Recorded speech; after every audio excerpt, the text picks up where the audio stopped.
Hello there. For today's video I'm going to take inspiration from a set of Donaldson Greenfinder irons, and in it I'll look at not just the irons but also the history of the Donaldson Manufacturing Company, who for a short while produced some of the most innovative clubs out there. Here, to save watching the whole video if you don't want to, are the time checks for the major points within the video. Well, let's kick on to the clubs then.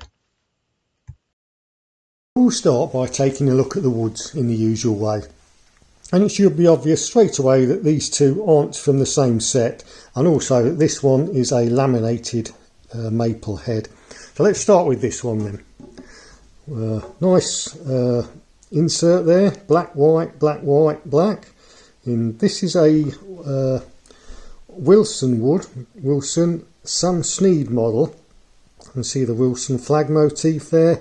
And on the sole, bring it the right way round, it has Wilson swing weight and 4250, which tells us that it's a 42.5 inch shaft in the driver. So this is quite a short club. This one's a 2 wood. And we look at the shaft label and we can see that it's a relatively early shaft, true temper dynamic. And that's not the dynamic gold that most of us are familiar with, but rather the dynamic that came out in the 1940s and ran through into the 1950s. So this club then would date somewhere between the 1940s and the 1950s. It's got quite a bit of a chrome loss on the shaft, but it's still pretty solid. And the grip is a leather wrap grip with the Wilson flat edge reminder there. And we can read there it says the reminder, with a patent no doubt. So that's the T club that we'll be using, 2 wood. And the other one, not obvious, but this is also a laminated wood. This one's got a nice red, white, red insert in the McGregor Iomatic style, and it's got Bobby Lock's signature on the top. So that would give a clue that this is in fact a Slazenger club. You can spin that round, you can see Slazenger, and it's a 5 wood. A little bit battered, but in general it's in good condition. And again, we've got the original leather grip on that one.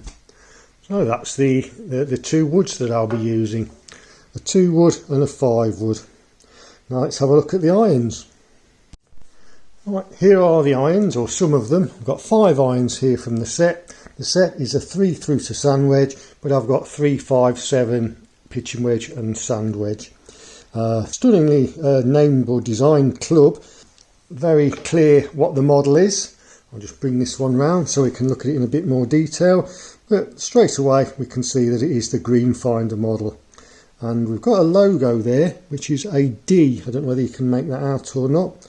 And that, I've probably already given this away in the title of the video somewhere, but it stands for Donaldson, who were a company based in Glasgow in Scotland, and they ran for quite a few years, but I think this must be one of the last models that they produced, the Donaldson Greenfinder.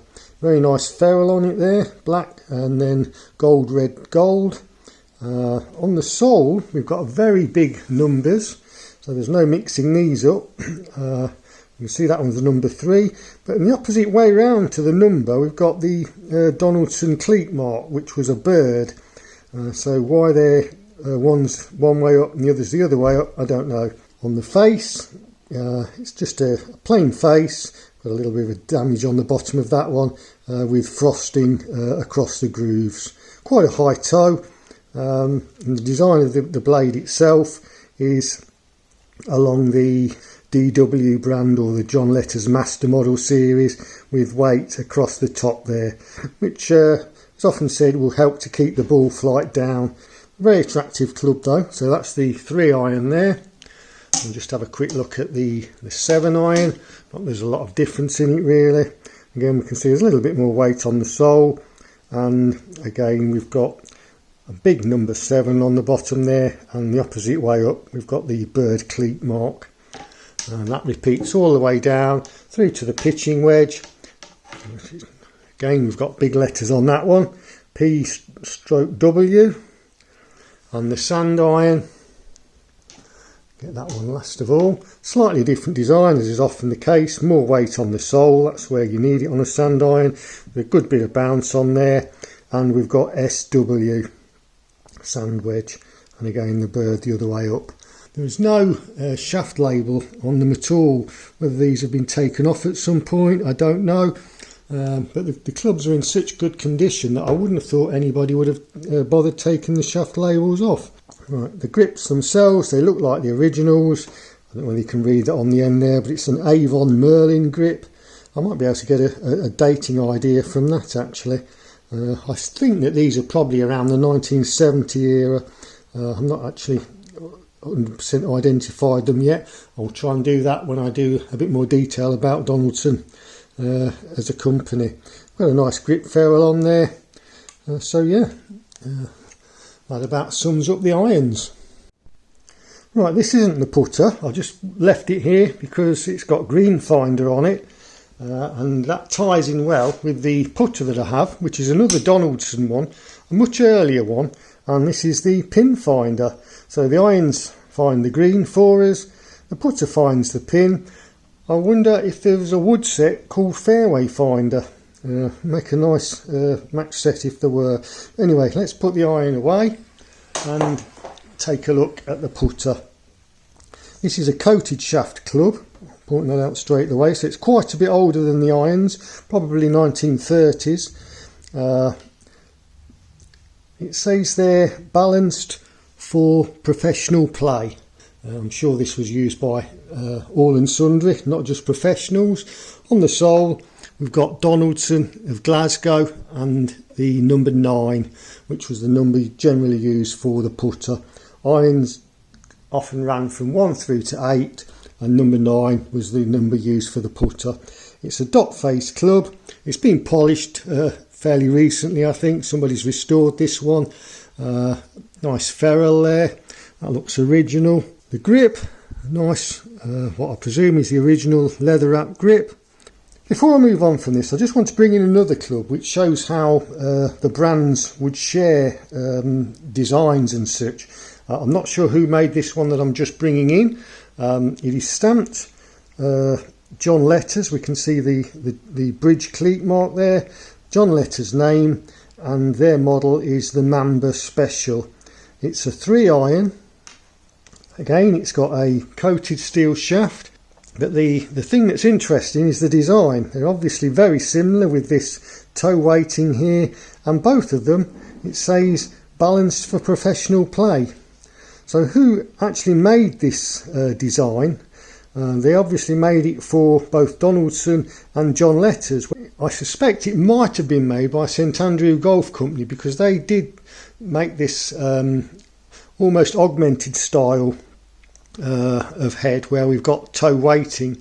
I've covered this in previous videos. Willie Ogg patented this design of moving weight towards the toe, and that's very much in this design here. So whether this one was produced by John Letters or for John Letters, I'm not sure. It'd be nice to find out at some time.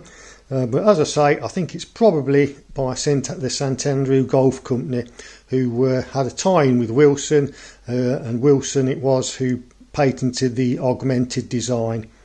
I'll bring up a picture of another club very similar to this, which might back that argument up.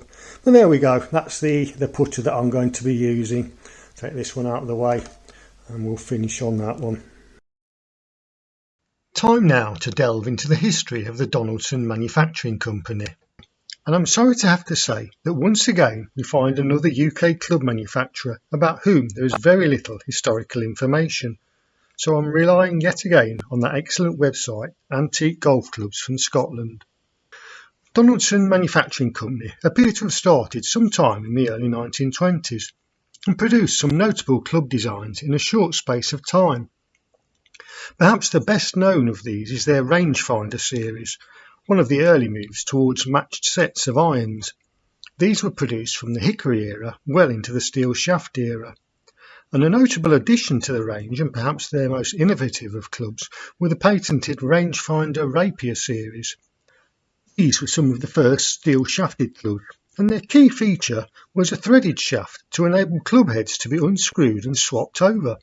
And this made it possible for the golfer to experiment with different shafts. This extract from an article that appeared in Time magazine in 1932 states that the clubs had been sanctioned by the R&A 2 years earlier, so they must have come out right at the start of the steel club approval for play by the R&A. We'll look at these clubs in a little more detail shortly.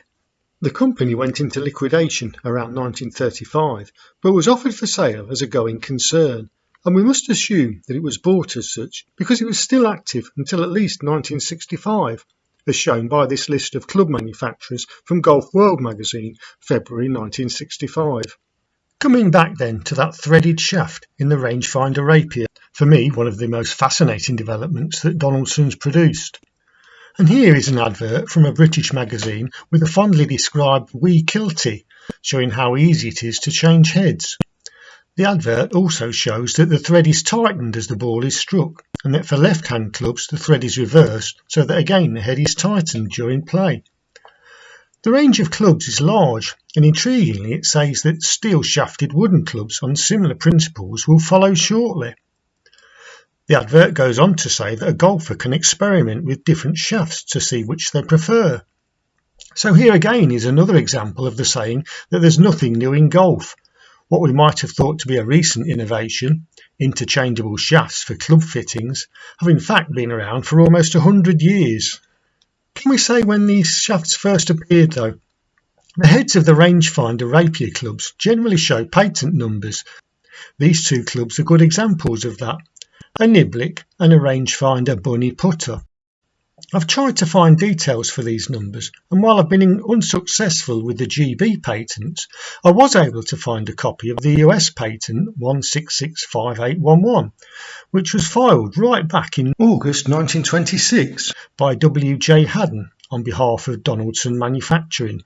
If we take a look at the diagram and the wording, it becomes clear that this is quite a complex design with multiple pieces and even includes interchangeable grips. The clubs that I've seen pictures of all appear to be of a simpler design without the various sleeves and collars, and I haven't seen any of the interchangeable grips. But that's not to say that they're not out there. You might think that this is enough innovation already for a relatively small company in a short space of time. Not so. Donaldsons have one more surprise for us, one of the earliest metal woods. Aluminium-headed woods have been available right back into the Hickory era, the Standard Mills Company offering several, but the Donaldson Duralowood is another step altogether. A radical design with large hollows to save weight and a frightening sole design. They came in at least 3 sizes, driver, brassy and spoon. And we can see that the example shown is part of the Rangefinder Rapier series. No patent numbers are shown, but it begs the question, does it have a threaded shaft? Perhaps it was all this innovation that led to Donaldsons finding themselves in financial difficulties, but in any event, after the presumed takeover, their output was pretty standard. Exactly when and how the Donaldson Manufacturing Company ceased to trade, I'm yet to find out. So if you know, please put it in the comments below.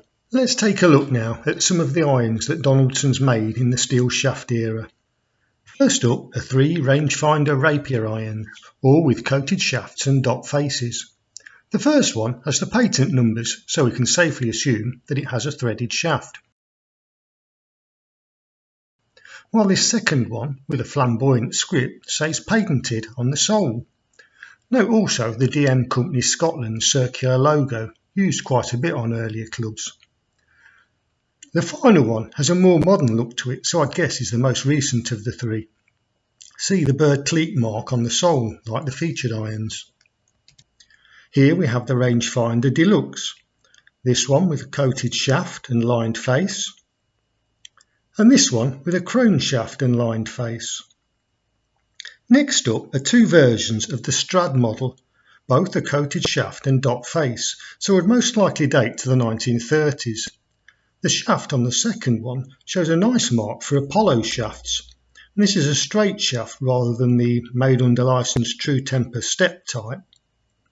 Very similar to that second Strad version is this Kingpin model, but without the flanged sole. Now, the Pinfinder model. I mentioned in the putter review that I suspected there might be a Pinfinder iron to match the putter, but this one is chrome shafted, so I believe that there's probably a coated shaft version out there that I haven't seen yet. From the mid-1950s is this John Jacobs model, the only Donaldson club I've seen linked to a playing professional. Two versions of the New Yorker model next, both chrome shaft, lined face, so I'd guess dating to the late 1950s through to the 1960s. We've already seen this advert for a Greenfinder model. And here's another one with a profile closer to the featured irons.